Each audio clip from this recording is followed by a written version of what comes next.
Nenhum país possui uma democracia perfeita.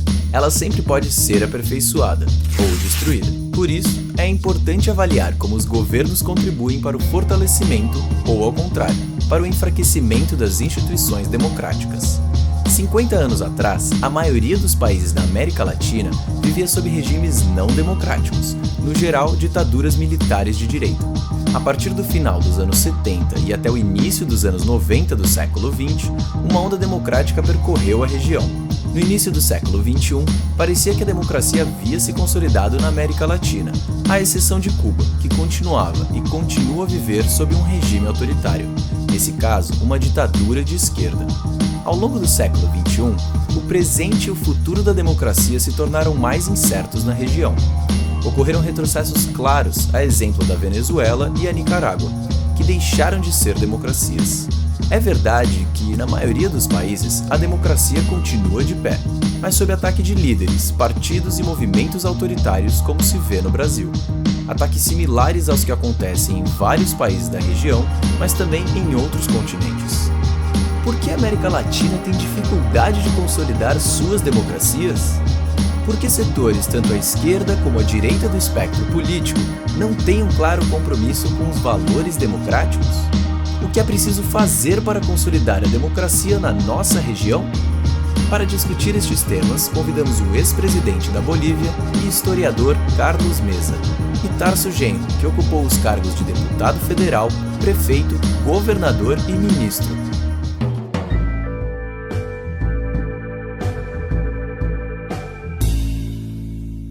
Presidente, hay una instabilidad estructural desde el punto de vista político en América Latina.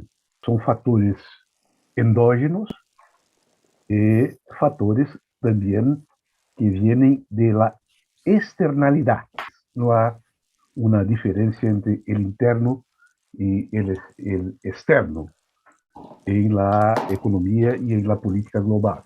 ¿A qué usted atribuye esta instabilidad en la patria boliviana, que está en la regla de todas las instabilidades que atraviesa América Latina? Yo diría primero que se trata de una inestabilidad global, coincido, en América Latina, una inestabilidad que tiene que ver con una crisis estructural del modelo democrático, pero que en el caso latinoamericano tiene una tradición y una historia anterior. Hay razones externas y razones internas. Yendo al tema de Bolivia, creo que nuestro país ha vivido sobre la base de una construcción social inestable en la idea de ciudadanía. La conquista de la democracia no ha venido acompañada de una comprensión de lo que representa transformar un modelo autoritario, un modelo dirigido, un modelo de educación deficiente en un modelo de construcción, de tolerancia y de entender al otro.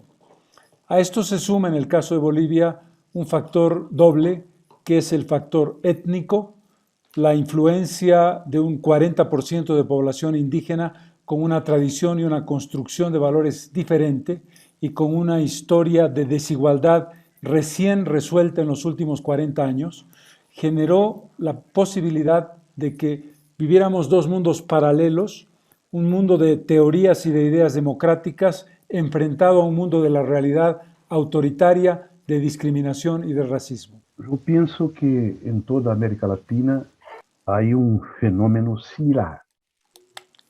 O sea, la construcción de la democracia liberal fue conectada con una visión colonial imperial e hizo un conjunto de progresos institucionales en nuestros países para formatar constituciones y proyectos democráticos análogos a la construcción europea. Y esto ha permitido no aproximar las clases sociales, pero separarlas, porque una gran parte de la sociedad vive en la inmediatidad, o sea, luchar hoy para alimentarse a mañana. Esto tiene que ver con repartición de la cultura, comprensión mutua de la importancia y de la especificidad de las culturas europeas y culturas internas, y también tiene a ver con una insaciedad permanente de las élites para realizar su proceso de acumulación análogo a aquello que ocurre en las democracias más evoluidas. Yo comentaría, Tarso, lo que usted dijo sobre una pregunta.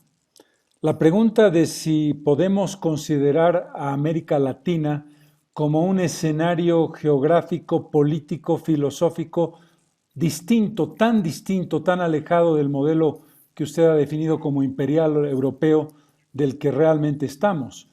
Yo creo que somos, sí, parte, pero no desciframos este enigma de una manera que nos permitiese obtener salidas consensuales, integradas num processo político comum. Podemos perceber que desde os anos 70, quando superamos aquelas fases da ocupação militar do Estado, não encontramos um grado de concertação política possível para desenvolver nosso processo democrático liberal de acordo com nossas problemáticas. Então, eu creio que o problema da América Latina é um déficit de integração social que refleja a incapacidade de nosso projeto democrático construir uma sociedade mais integrada, mais evoluída e mais destinada a las mediações. Entendo que é possível outras experimentações democráticos sociais adequadas, é óbvio, a nosso momento histórico. A questão está condicionada para quais são os sujeitos sociais que harão esta nova contratualidade. Então, o que tendremos que responder, em minha opinião, é que modelo é este nosso. E eu creio que se abre hoje, no cenário mundial, uma nova possibilidade. Ou seja, a pluriorganização de centros econômicos e políticos diferenciados, que nos permitem a nós, os países de segundo grado, de estabelecer conexões com a ordem global, alternando parcerias de acordo com o tema, de acordo com a região e de acordo com os interesses imediatos de nossos pueblos. Sí, precisamente la lógica de este nuevo escenario multipolar en el que estamos, que usted ha descrito también, Tarso, me plantea la pregunta de un rol que, al revés de lo que uno presumiría, de lo que uno pretendería, es cada vez más marginal. Es decir, si tú analizas la evolución de América Latina en el contexto global, nuestro peso específico ha ido decreciendo y nuestra posibilidad de influencia y, por lo tanto, de establecer esa lógica distinta de relacionamiento está un poco más condicionada que antes. Entiendo, señor presidente, que la situación es mejor do que antes y no es peor. Eu vou intentar justificar minha opinião. Pela primeira vez na história, com estes distintos pontos de disputa interimperial, ou, se quer outra formulação, internamente a los países ou regiões altamente desarrolladas, depende de nós, em América Latina, e particularmente na América do Sul, pactuarmos uma pluralidade neste relacionamento em escala global com estes distintos pontos de influência. Então, o que tendremos que fazer acá, a mim me parece, é um pacto de pluralidade em nossas políticas internas, em nossos interesses, que são interesses muito difusos em escala mundial, para consertarmos relações de interesse que sejam relações de desenvolvimento harmônico de América Latina, sem qualquer ponto de partida de exclusão dessas parcerias globais. Porque se não fizermos isto, estaremos estabelecendo entre nós uma concorrência, ou seja, de quem será mais próximo de tal ponto de influência ou quem será mais temente a estes relacionamentos internacionais. Yo plantearía la pregunta complementándola en la siguiente dirección. El proponer una visión de mundo, izquierda, centro, derecha, sobre la hipótesis ideológica conceptual de los años 50, 60, 70 del siglo pasado, no es en sí misma un error de apreciación gravísimo. Es decir, el plantear la pregunta en esos términos nos obliga a una respuesta equivocada. Es decir, somos capaces de construir un modelo de pregunta cuyo paradigma sea capaz de comprender en la pregunta la realidad del siglo XXI. Y la pregunta tiene que ver con un apunte brevísimo que es, ¿no está condicionando esa pregunta de centro, izquierda, derecha en todo el contexto las respuestas cada vez más radicales y cada vez más excluyentes en América Latina? Yo pienso que esta conformación del rotero de las preguntas es una conformación que sí, que tiene que tener como punto de partida que es izquierda, que es derecha, que es el centro. Y creo que los referentes fundamentales para la respuesta a estas preguntas no están más situados en la pedagogía marxista, pero tendremos que verificar en este rol de preguntas cuáles son los intereses que están en juego. Yo diría que el referente fundamental de estas preguntas que vienen del siglo pasado es igualdad social absoluta, alguna igualdad o ninguna igualdad. Yo creo que este no es más la referencia fundamental. La referencia fundamental hoy se refiere más a las funciones públicas del Estado, a las libertades políticas y libertades culturales que están en el cerne del deseo democrático y no específicamente a la cuestión de la igualdad, porque se tendría igualdad como punto de partida para la formatación de un proyecto de izquierda. La cuestión democrática para la izquierda del siglo pasado era una cuestión táctica. Hoy la cuestión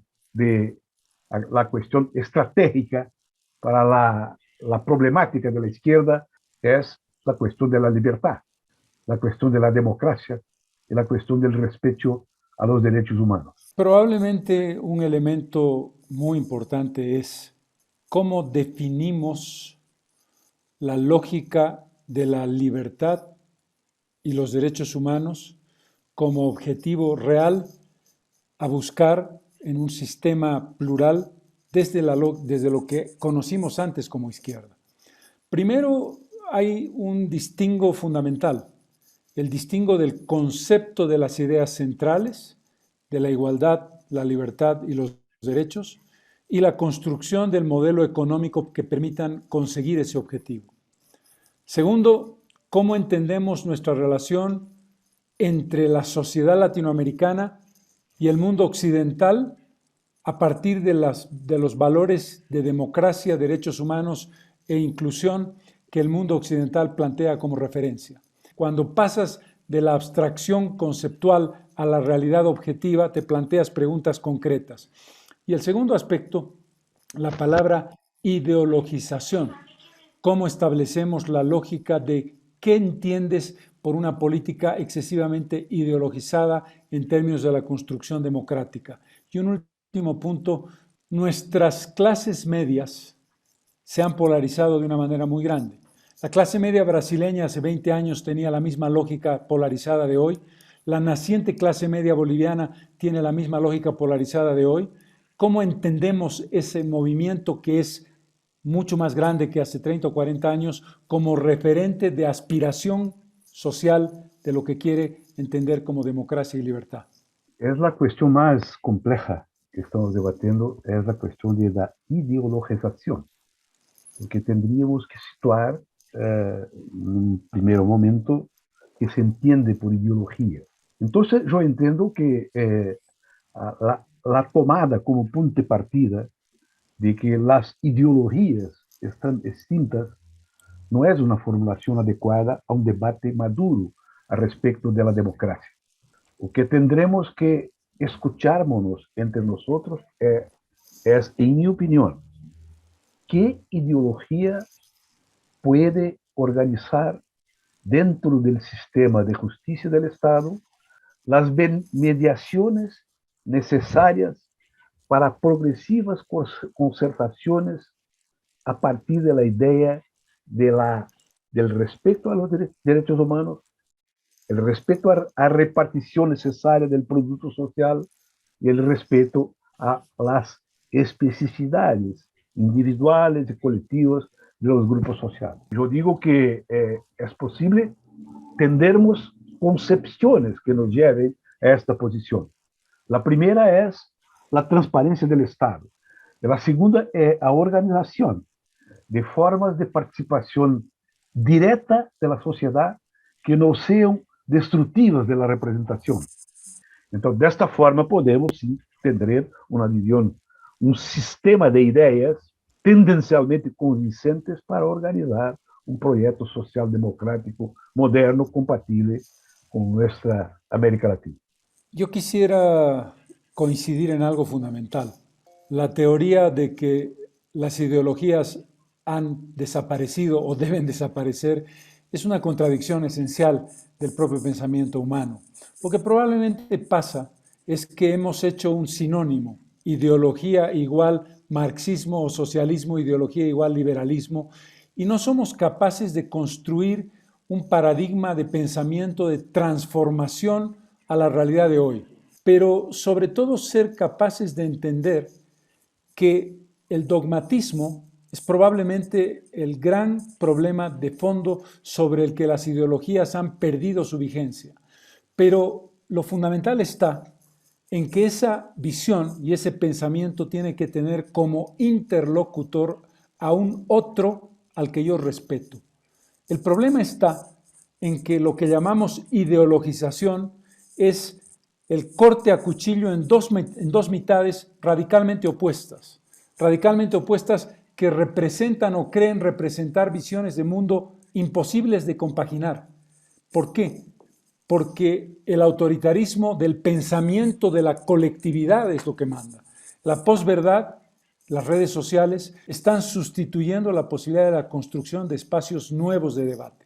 Ese espacio nuevo de debate es posible hoy en una América Latina o en la Francia, entre Macron y Mélenchon, o entre Trump y Biden, para poner los ejemplos, digamos, que tenemos más a mano, o entre Bolsonaro y Lula, o entre la extrema derecha boliviana, y la palabra ya me suena mal porque la palabra derecha me parece insuficiente. Es decir, el concepto es en qué escenario vamos a plantear esa nueva construcción. Y esa nueva construcción está fuertemente contaminada por esta visión excluyente y de falta de respeto del otro. Yo creo que lo que ha ocurrido recientemente en América, en Estados Unidos, con el intento de ocupación del Capitolio por fuerzas políticas paralelas orientadas por el presidente Trump, es muy significativo para pensarmos nosotros quién son los excluidos y quién son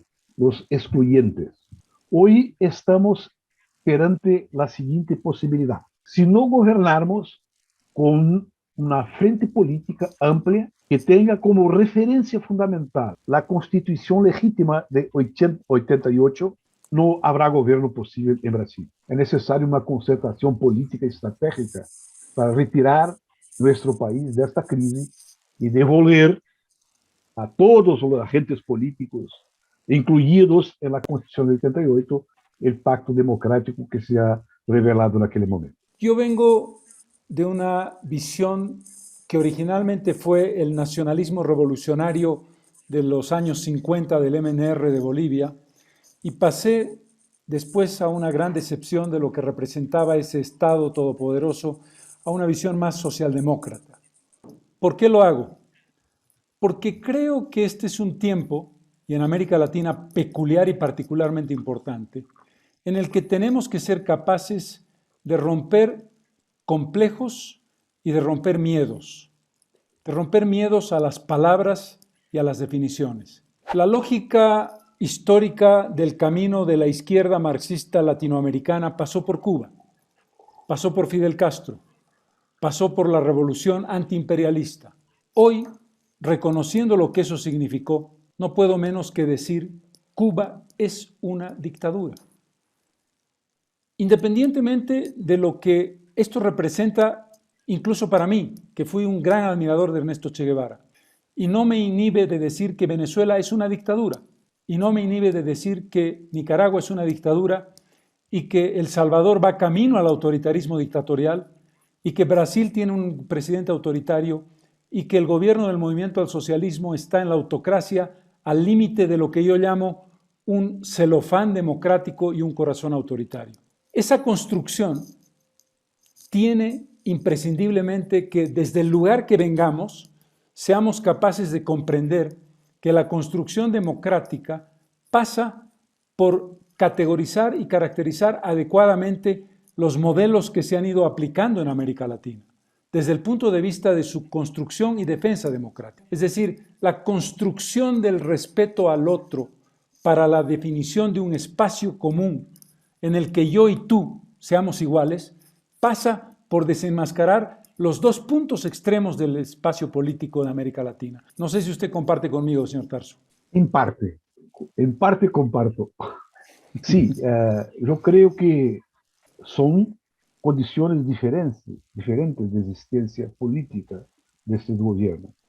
Son historias, pero es importante sí procurar definir estos gobiernos. No entiendo que el gobierno Evo Morales tenga un carácter dictatorial.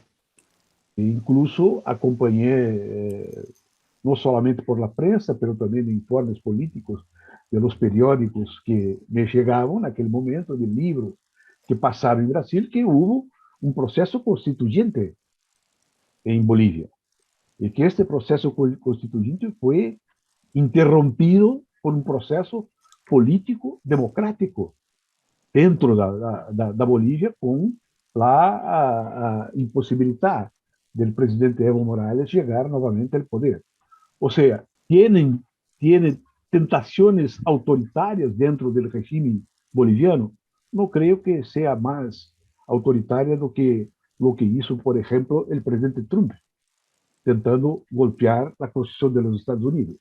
Eu diria que, por exemplo, para Cuba, o importante seria que o presidente Biden trajese para dentro de la cúpula de las Américas la presencia de Cuba, y que trajese también el presidente Maduro para ese debate, porque este debate, esta inclusión en el pacto político latinoamericano que puede ayudar a estos países a percorrer sus laberintos tendencialmente autoritarios o autoritarios en concreto para una forma democrática innovadora. El punto fundamental es que asumamos la evidencia de que el concepto dictatorial, la palabra dictadura, no es un patrimonio exclusivo de lo que conocimos como derecha o lo que conocimos como izquierda.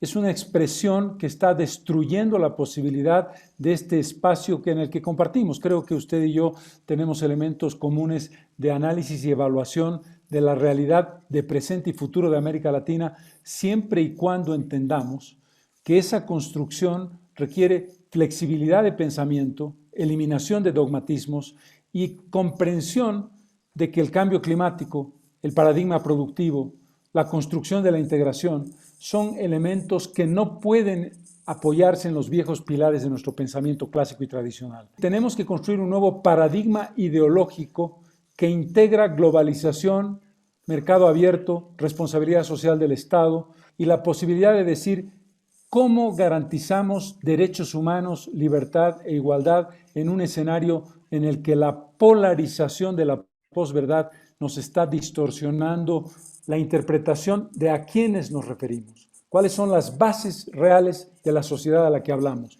Sí, yo estoy de acuerdo, presidente, con esos presupuestos. Hay que tener entre nosotros un régimen convencional de esta dialéctica de aproximación. Usted comprender hoy que existe una izquierda y una centroizquierda que no tienden al autoritarismo y no tienden a la dictadura. Y hay que comprender también que tiene sí una derecha y una centro-derecha democrática que está dispuesta a participar de una manera adecuada de los compromisos constitucionales que nos obligan a todos. Yo creo que este referente es un referente fundamental. Entiendo que mi país, en el próximo periodo, si no tuviéramos un golpe de Estado, que es posible, tendremos una experiencia exemplar.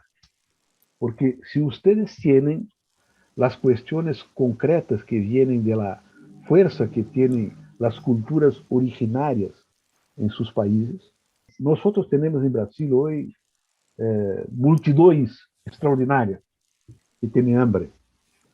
Tenemos hoy una forma de organización miliciana que viene del Estado, que intenta organizar estructuras paralelas de poder de naturaleza fascista y que están armados y que eso es resultado de la derecha extrema. Entonces, no hay certamente una identidad total entre las cuestiones que tendremos que enfrentar desde el punto de vista democrático. Pero yo creo que hay una voluntad política común, establecer el marco democrático de las disputas y la capacidad, que usted mismo ha mencionado, del reconocimiento de la legitimidad de la diversidad, de los adversos. Una breve consideración. El presidente Morales le dio la espalda a un referéndum que le dijo no a la reelección indefinida. El presidente Morales se inventó un argumento de que estaban violando un derecho humano suyo para poder elegirse y que esa violación al derecho humano que él tenía estaba contemplada en el artículo 23 de la Carta Interamericana de Derechos Humanos. Se presentó inconstitucionalmente a un cuarto mandato, cuando la Constitución le permite 2. Provocó un fraude gigantesco que me robó la segunda vuelta electoral, robándome 6 o 7 puntos que yo había obtenido legítimamente. Pero hago la mención personal para establecer algo muy importante.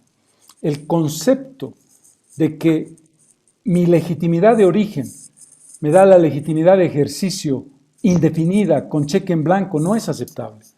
Y la distorsión de los valores democráticos. Usted mencionó el caso de Dilma, yo menciono mi caso y el caso del presidente Morales, y la cuestión sobre lo que acaban de condenar a la expresidenta Áñez de un golpe de Estado inexistente cuando hubo una sucesión constitucional legítima, pero no ese es el debate. El debate es aquel que cree que por haber llegado al poder con su origen legítimo, incuestionable, indígena, tiene derecho a la permanencia en el poder. La lógica revolucionaria de decir, yo llego por el voto como si hubiera llegado por un cambio revolucionario y si yo cedo el poder, estoy cediendo la transformación y el cambio. Y eso creo que hay que analizarlo porque insisto en que en los dos extremos del espectro político o del espectro social hay una línea de autoritarismo que puede ser mal entendida.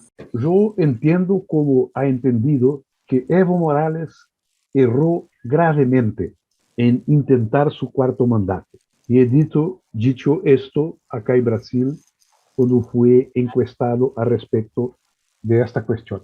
Presidente Mesa, usted entiende que la emergencia de métodos fascistas de hacer la política en América Latina, que está en evidencia particularmente acá en Brasil, constituyen un perigo concreto para el futuro de nuestras democracias, o esto es una cosa pasajera que es posible marginarla sin mayores preocupaciones en este momento?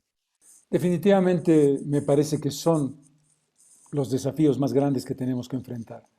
Esta lógica autoritaria, fascista, de diferentes espectros y vienen de diferentes orígenes, caso de Brasil es particular, el de Venezuela, el de Nicaragua, el de Bolivia, etcétera, el de Cuba, marcan una necesidad de entender algo básico.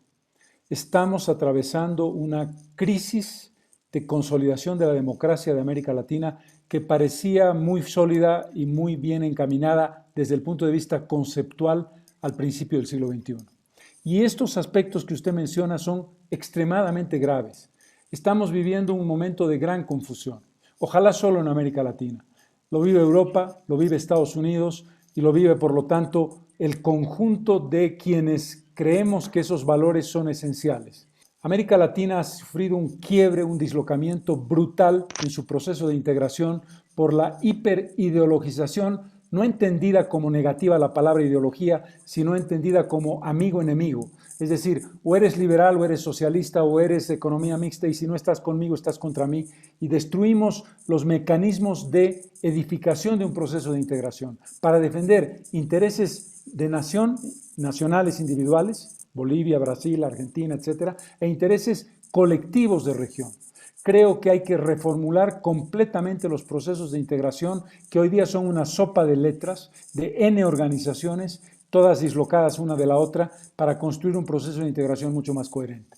Bueno, yo creo que tendremos nosotros, yo y el presidente Carlos Mesa, muchas afinidades, algunas discrepancias naturales, pero lo que valorizo en este momento y es un propósito político estratégico de la formación política que integro, es que es dentro del pacto democrático renovado poderemos ter un futuro en América Latina.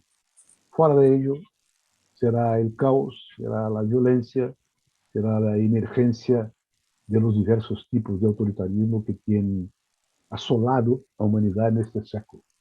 Muchas gracias, presidente Mesa. Fue un gran honor para mí perder esta oportunidad hablando y aprendiendo. Por el contrario, el agradecido soy yo. Es un privilegio también para mí saber que podemos conversar de un nivel como el que hemos sostenido en posiciones que tienen mucho más de común que de diferente. Creo que eso es lo importante. A pesar de la discrepancia, creo que nuestro valor esencial de respeto a la democracia, a la libertad y los derechos humanos está absolutamente fuera de discusión. Un placer.